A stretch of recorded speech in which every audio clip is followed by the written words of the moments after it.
Well, the U.S. has agreed to end the Trump-era tariffs on Japanese steel, and it's a welcome move for the ag sector. But the Association of Equipment Manufacturers wants all the tariffs removed. Senior Vice President of Government and Industry Relations, Kip Eideberg, joins us now with the latest. Kip, thank you so much for being here. And as you said, we got to start with the good news. What does this latest agreement mean for the industry?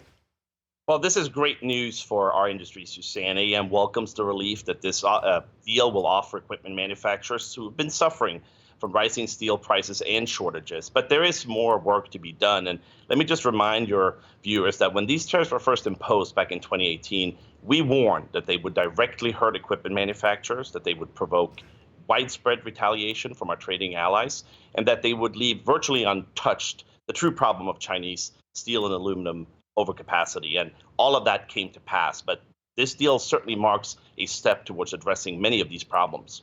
Well, as you mentioned, calling for full tariff removal. Aluminum, is that the next focus?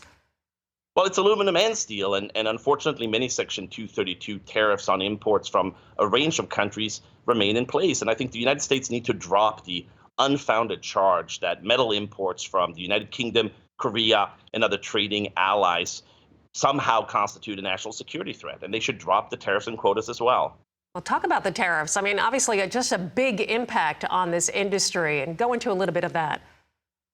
Yeah, right now, with inflation layered in, the cost of input is one of the biggest challenges facing our industry. I think overall, last quarter, we probably could have done somewhere between 10 and 15% better had it not been for inflation, the cost of inputs, and supply chain challenges. And at a time when demand for new equipment is strong, and we'd like to take advantage of that, create more of those good-paying jobs here in America, it is holding us back, Suzanne. So, Kip, let me ask you guys feel hopeful with the current administration as you look forward to the rest of the year? We're always hopeful. Right now, it seems like it's a step forward, a step backwards.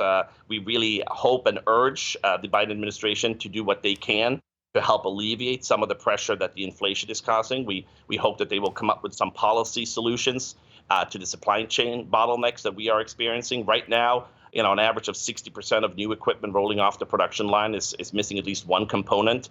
The lead time for service parts is 5 to 6 times what it was 2 years ago. So we need some good common sense bipartisan policy to address some of these challenges. We hope that the U.S. House and Senate can come to some sort of agreement on USICA and the Competes Act. That's the big China competition bill.